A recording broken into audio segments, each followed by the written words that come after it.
Boa tarde, Betão. Meu nome é Marcele. Eu sou do segundo ano Girassóis, a turma de Humanas, e eu vou falar um pouquinho sobre o que eu aprendi esse bimestre do jeitinho brasileiro, que seria mais um termo criado, né, desenvolvido por Roberto da Mata, só que eu vou começar falando um pouquinho sobre o Sérgio Buarque de Holanda, porque eu acho que é muito importante falar sobre ele também, já que ele fala sobre esse jeitinho brasileiro, quando ele fala que o homem é uma pessoa, um ser cordial, um ser cordado na qual ele abaixa a cabeça na sua vida pública, porém na privada ele já se impõe mais. Como, por exemplo, na vida privada ele pode ser agressivo com a sua família, com seus amigos, e na vida pública ele já é mais já entra mais na base do conformismo, se não se impondo tanto quanto ele faz na vida privada.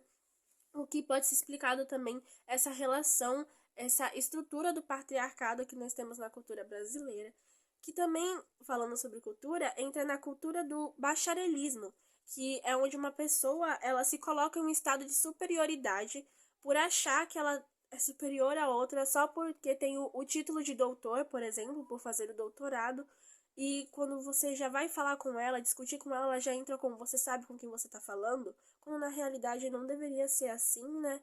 E voltando a falar sobre o jeitinho brasileiro, que seria mais essa corrupção, essa malandragem que o brasileiro tem.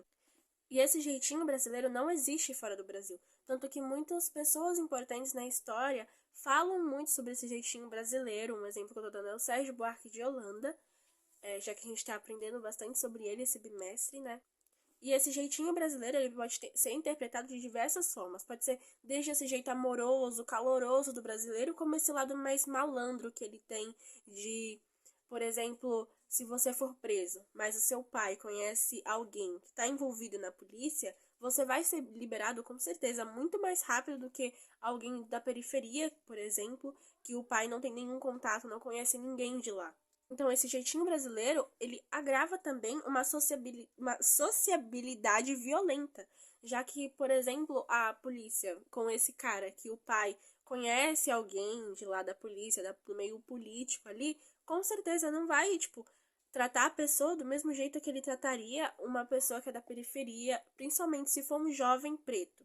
E um outro lado desse jeitinho brasileiro também poderia ser interpretado, né, como esse jeitinho mais caloroso do brasileiro, mais amigo, mais companheiro, que quando vai ser cumprimentado dá dois beijinhos no rosto, que só existe aqui no Brasil, não existe do lado de fora.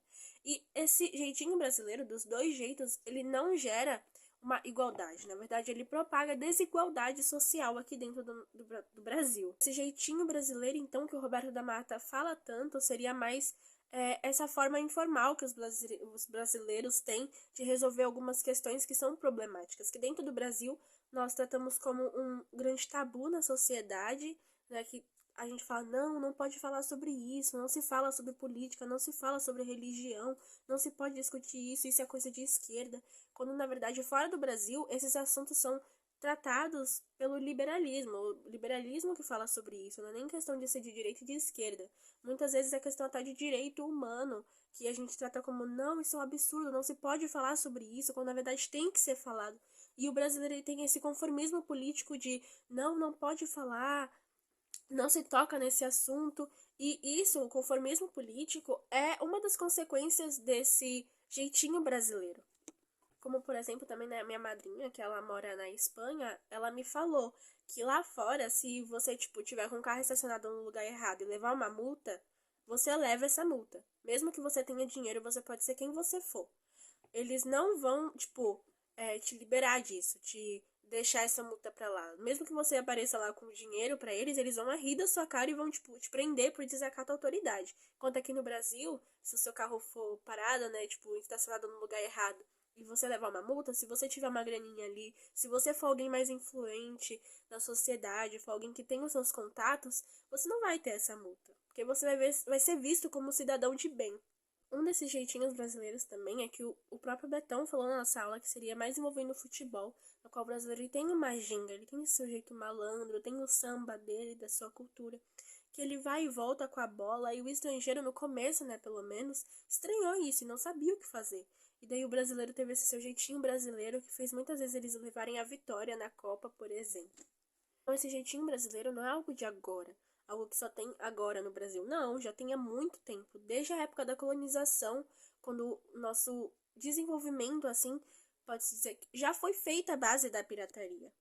Podemos dizer também que a colonização foi um agravante para esse jeito brasileiro, já que o brasileiro não se reconhece como brasileiro, né? Nós podemos dizer, então, que esse jeitinho brasileiro, um dos agravantes dele também foi a colonização, já que a colonização fez o brasileiro perder a sua identidade, e o brasileiro não se reconhece como brasileiro.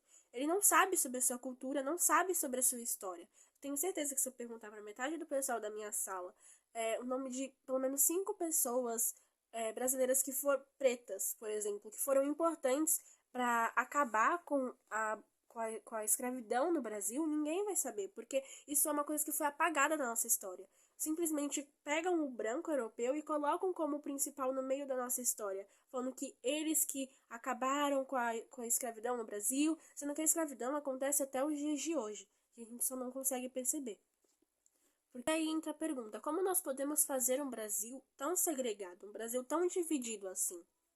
Então, o jeitinho brasileiro, né, que o Roberto da Mata fala sobre isso, ele seria mais esse jeito do brasileiro lidar com algumas situações que seriam tão problemáticas fora do Brasil e pode ser interpretado, né, pelo seu jeito malandro de ser, esse seu lado mais corrupto, como também o seu jeito mais casual, com mais casualidade.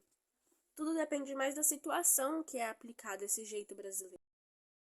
Obrigado por ter assistido e esse foi o meu vídeo seminário sobre o jeitinho brasileiro, que foi um termo desenvolvido, como eu disse anteriormente, né, pelo Roberto da Mata. Então, o jeitinho brasileiro, né, que o Roberto da Mata fala sobre isso, ele seria mais esse jeito do brasileiro lidar com algumas situações que seriam tão problemáticas fora do Brasil e pode ser interpretado, né, pelo seu jeito malandro de ser, esse seu lado mais corrupto, como também o seu jeito mais casual, com mais casualidade.